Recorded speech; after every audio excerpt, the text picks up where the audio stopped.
আসসালামু আলাইকুম বন্ধুরা, আজকে আমরা দেখব উচ্চতর গণিতের 8.2 এর দুইটি ম্যাথ 10 এবং 11। আজকের ম্যাথ দুটি খুবই গুরুত্বপূর্ণ, অবশ্যই মনোযোগ সহকারে ভিডিওটি দেখব। চলো শুরু করা যাক। তাহলে 10 নাম্বার অঙ্কে আমাদের দেওয়া আছে tan theta plus sec theta equal x। দেখাও যে sin theta equal x square minus 1 divided by x square plus 1।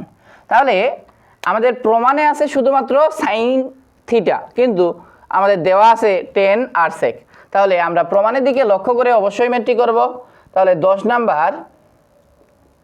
Number দেওয়া আছে, আমাদের দেওয়া আছে দিয়ে আমরা যেই অংশটুকু দেওয়া আছে আমরা লিখে নিব sec থিটা ইকুয়াল x। তাহলে আমাদের যেহেতু সাইনের সাথে সম্পর্ক যেই সূত্র tan এবং sec এর, সেই সূত্রগুলো আমরা ফেলে দিব। তাহলে tan এর সূত্র হয় sin theta by cos theta এবং sec থিটা এর সূত্র 1 by cos theta equal x। আমরা ভগ্নাংশ পেলে অবশ্যই লসাগু করব। cos থিটা, তাহলে cos থিটা উঠে যায়, 1 থাকে 1 দিয়ে sin থিটাকে গুণ করলে sin থিটা, প্লাস থাকলে প্লাস, cos দ্বারা সেম কাজ, তাহলে 1 ইকুয়াল x। আমরা যদি একটু প্রমাণের দিকে তাকাই তাহলে আমরা দেখতে পাচ্ছি x এর উপর স্কয়ার আছে, মানে উভয় পাশে হয়তো বা বর্গ করতে হবে, নয়তো তো স্কয়ার আসবে না। তাহলে আমরা উভয় পাশে বর্গ করব বাই cos থিটা। তাহলে আমরা যদি উভয় পাশে বর্গ করি তাহলে আমরা এটার উপর স্কয়ার, এটার উপর স্কয়ার এবং x এর উপর স্কয়ার পাই। তাহলে আমরা যদি তাকাই যে cos স্কয়ার মানে কি, আমরা জানি cos square theta plus sin square theta equal 1।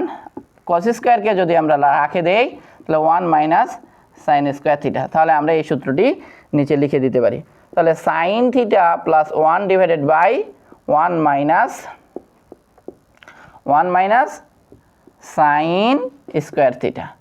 তাহলে আমরা যদি একটু তাকাই, এই 1 এর উপর আমরা স্কয়ার দিলে তেমন কোনো পরিবর্তন হয় না। তাহলে আমরা বলতে পারি a স্কয়ার মাইনাস b স্কয়ারের সূত্র পড়ে, অর্থাৎ a plus b into a minus b। তাহলে আমরা সূত্রটা লিখে দিতে পারি। তো উপরে আমাদের যে অংশটি আছে sin থিটা প্লাস 1, আমরা এখানে দেখতে পাই যে এই অংশটা আমরা দুইটি আছে, অর্থাৎ x এর উপর স্কয়ার মানে x আছে দুইটি, অর্থাৎ x গুণন x। তাহলে আমরা এটাকে লিখতে পারি sin থিটা প্লাস 1, আবার লিখতে পারি sin থিটা প্লাস 1। তাহলে আমাদের তেমন কোনো সমস্যা হবে না। তাহলে আমরা নিচের অংশটি লিখতে পারি a প্লাস b, অর্থাৎ 1 plus sin theta 1 minus sin theta equal x square. তো আমরা যদি একটু অঙ্কটি গুছিয়ে লিখি, সাজিয়ে লিখি, তাহলে দেখতে পাই যে এই যে আমরা উপরের অংশটাকে 1 প্লাস sin থিটা, আবার লিখতে পারি 1 প্লাস sin থিটা, অথবা আমাদের যেইভাবে ছিল সেভাবে রাখতে পারতাম 1 প্লাস sin থিটা। আমরা এই যে এই লাইন থেকে এই লাইনের পরিবর্তন, শুধু 1টাকে সামনে লিখছি, যেহেতু প্লাস আছে দুই পাশেই দুই জায়গায়, তাহলে চিহ্নের কোনো পরিবর্তন হবে না।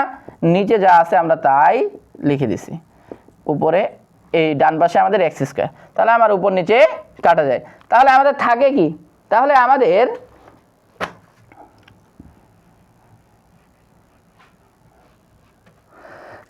এখানে থাকে 1 plus sin theta divided by 1 minus sin theta equal x square থাকে। বন্ধুরা, আমরা প্রমাণের দিকে যদি তাকাই দেখতে পাচ্ছি x স্কয়ার মাইনাস 1। এই x স্কয়ারের নিচে কিছু না, মানে কি আছে, 1 আছে। কিন্তু আমরা একটু লক্ষ্য করলে দেখতে পাই হয়তো বা এখানে যোজন বিয়োজন অথবা বিয়োজন যোজন কিছু একটা করা হয়েছে, কারণ আমরা জানি যে যোগ বিয়োগ আকারে যদি থাকে নিচের অংশটি যোজন বিয়োজন। তাহলে আমরা লিখতে পারি বিয়োজন যোজন করে।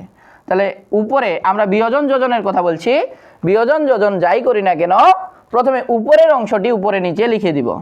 তাহলে আমরা উপরের অংশটি উপরে নিচে যদি লিখে দেই তাহলে পাই 1 প্লাস sin থিটা উপরে নিচে একই।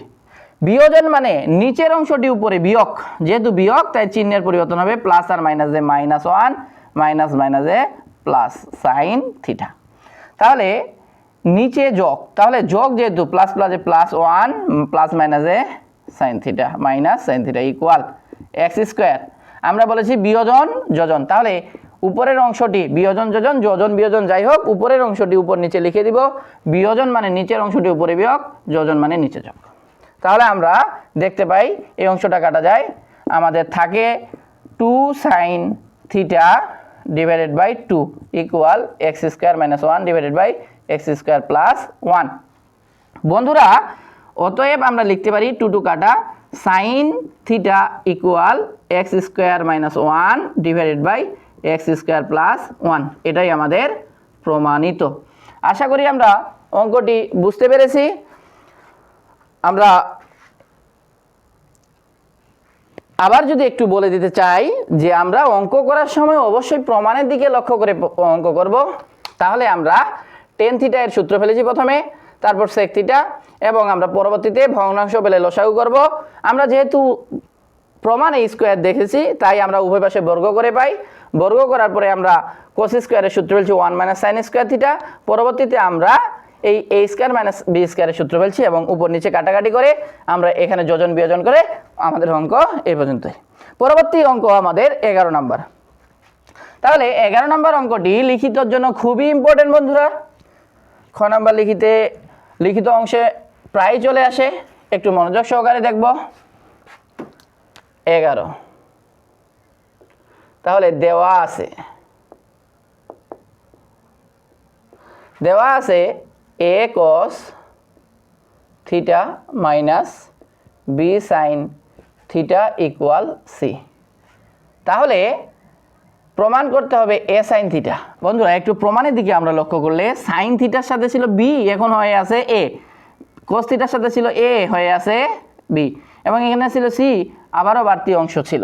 তো আমরা উভয় পাশে দেখতে পাচ্ছি হয়তো বা স্কোয়ার আছে সি এর সাথে যেহেতু, তাহলে উভয় পাশে আমরা কি করব, বর্গ করব। তাহলে a cos theta minus b sine theta square. আমরা অনেক সময় প্রথম লাইনেই বর্গ করি। বন্ধুরা প্রথম লাইনে বর্গ করা ঠিক না, কারণ আমরা এটা প্রথমে দেওয়া আছে দিয়ে লিখছি, লিখার পরে ওই লাইনে বর্গ করাটা মোটেও ঠিক না। তাহলে আমরা দেখতে পাচ্ছি এ বি, তাহলে এ মাইনাস বি হোল স্কোয়ারের সূত্র কি, A square minus 2 A B. তাহলে আমরা লিখলাম A square minus 2ab plus B square. তাহলে এই ছিল আমাদের বি স্কোয়ার, আর এই পাশে সি স্কোয়ার। তাহলে আমরা যদি এ এর উপর স্কোয়ার দিয়ে দেই, A square cos square theta minus 2ab গুণ অবস্থায় আছে, আমরা এ বিকে একসাথে লিখতে পারি। তাহলে লিখতে পারি cos theta sine theta plus b এর উপর স্কোয়ার সাইন এর উপর স্কোয়ার ইকুয়াল সি স্কোয়ার। বন্ধুরা আমরা আবার যদি একটু প্রমাণের দিকে তাকাই, এর সাথে আছে সাইন, অর্থাৎ সাইন থিটা এর সাথে আছে এ। তো আমরা এই এটাকে যদি সাইন থিটার সাথে লিখতে চাই, বিটাকে যদি কস থিটার সাথে লিখতে চাই, তাহলে অবশ্যই আমাদের কোস স্কোয়ারের সূত্র ফেলে দিতে হবে। তাহলে আমরা জানি sign square theta plus cos square theta equal 1, আর আমরা জানি সাইন স্কোয়ার থিটা সমান সমান 1 মাইনাস কোস স্কোয়ার থিটা। আবার জানি কোস স্কোয়ারকে যদি রাখে দেই তাহলে 1 মাইনাস সাইন স্কোয়ার থিটা। তাহলে বন্ধুরা আমরা দেখতে পাচ্ছি যে সূত্র আছে, আমরা এখানে কোস স্কোয়ারের সূত্র দেখতে পাচ্ছি যে এ স্কোয়ার ঠিক থাকবে, এটা সূত্র 1 মাইনাস কোস স্কোয়ার সূত্র 1 মাইনাস সাইন স্কোয়ার থিটা। আমার এই অংশটি ঠিক থাকবে, A B cos theta sine theta. B যে অংশটি আছে বি স্কোয়ার ঠিক রাখবো, এই যে সাইন স্কোয়ারের সূত্র 1 minus cos square, 1 minus cos square theta equal C square. তো বন্ধুরা আমরা যদি একটু তাকাই, আমরা গুণ করে দিব, এ আর 1 গুণ করলে এ স্কোয়ার মাইনাস এ আর সাইন গুণ করলে A square sine square theta minus 2ab cos theta sine theta plus B square দ্বারা গুণ করবো, B square minus B square cos square theta equal C square. তাহলে বন্ধুরা আমরা এই লাইনে আমরা দেখতে পাচ্ছি এই যে এ স্কোয়ার বি স্কোয়ার আমাদের এই পাশে আছে ডান পাশে, তাহলে আমরা ডান পাশে পার করে দিব। তো আমাদের এই পাশে থাকে minus A square sine square theta minus 2ab cos theta sine theta. আমরা বিটাকে যেহেতু পার করে দিব তাহলে আমাদের এটা থাকবে B square cos square theta equal A স্কোয়ারকে পার করে দিলে মাইনাস এ স্কোয়ার, বি স্কোয়ারকে পার করে দিলে মাইনাস বি স্কোয়ার, কারণ প্লাস আছে, প্লাসকে পার করলে মাইনাস হয়। তো আমাদের আগে থেকে এ পাশে ছিল কি প্লাস সি স্কোয়ার। তাহলে আমরা এপাশে দেখতেছি সব মাইনাস। আমরা অঙ্ক করার সময় অবশ্যই মনে রাখবো সর্বোচ্চ যে ঘাত থাকবে, পাওয়ার থাকবে, এই পাওয়ার এর সামনের মানটিকে অবশ্যই প্লাসে রাখতে হয়, মাইনাসে রাখা ঠিক না। তাহলে আমরা অবশ্যই এখান থেকে মাইনাস কমন নিব।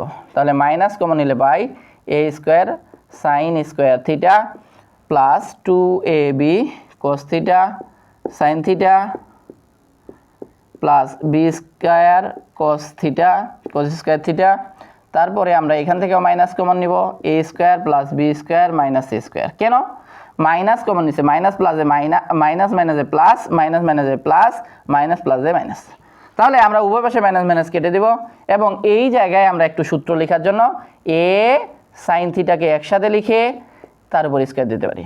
তারপরে আমরা এই যে অংশটি আছে বি cos থিটাকে একসাথে লিখে তার উপর স্কোয়ার দিতে পারি। তাহলে আমরা যদি এখানে লক্ষ্য করি বন্ধুরা যে এ বি, আমরা 2, আমরা দেখতে পাচ্ছি যে এ এর সাথে আছে সাইন, আমরা যেভাবে বলতে পারি 2 গুণন 3 অর্থাৎ 6, আবার 3 গুণন 2 ইকুয়াল 6ই হয়। তাহলে আমরা এ বিকে যদি সাইনের সাথে দেই যে এ সাইন থিটা আর বি cos থিটা কোনো পরিবর্তন হবে না, তাহলে এখানে প্লাস। আর এপাশে আমাদের যা ছিল তাই আমরা এটা কেটে দিয়েছি, A square B square minus C square. তাহলে আমার A square plus 2 A B plus B square. তাহলে আমাদের সূত্র পরে কার? আমাদের সূত্র পরে এ প্লাস বি হোল স্কোয়ারের। তাহলে A plus B whole square equal A square B square minus C square. তাহলে বন্ধুরা আমরা যদি এই যে স্কোয়ার যে আছে পার করে দেই, তাহলে আমরা পাই A sine theta B cos theta equal plus minus root over A square B square minus C square. এটাই আমাদের প্রমাণিত। বন্ধুরা অঙ্কটি খুব সহজ এবং আমরা প্রথম থেকে যদি একটু লক্ষ্য করি, প্রথমে আমরা বর্গ করেছি, বর্গের সূত্র ফেলেছি, বর্গের সূত্র ফেলার পর আমরা স্কোয়ারগুলোকে যার যার তার দিয়ে দিয়েছি, দিয়ে দেওয়ার পর যেহেতু আমাদের এ স্কোয়ারটা সাইনের সাথে ছিল তাই কোস স্কোয়ারের সূত্র এবং এখানে সাইন স্কোয়ারের সূত্র ফেলেছি। পরের লাইনে আমরা এই স্কোয়ারটিকে গুণ করে দিয়েছি এবং এই এ স্কোয়ার এবং বি স্কোয়ার যেহেতু আমরা এক পাশে ছিল তাই এক পাশে নিয়ে গেছি এবং মাইনাস থাকার কারণে মাইনাস কমন নিয়েছি, উভয় পাশে মাইনাস কাটা। এবং আমরা আমাদের যেহেতু A sine theta B cos theta, তাহলে আমরা এটা বর্গের সূত্র করে বর্গের সূত্র ফেলেছি, স্কোয়ারটিকে পার করে দিয়ে রুট এসেছে। আশা করি অঙ্কটি খুব সহজেই আমরা বুঝতে পেরেছি। আজকের ভিডিও এই পর্যন্তই। বন্ধুরা আমার এই চ্যানেলটি নতুন, অবশ্যই সাবস্ক্রাইব করে পাশে থাকবেন। আসসালামু আলাইকুম।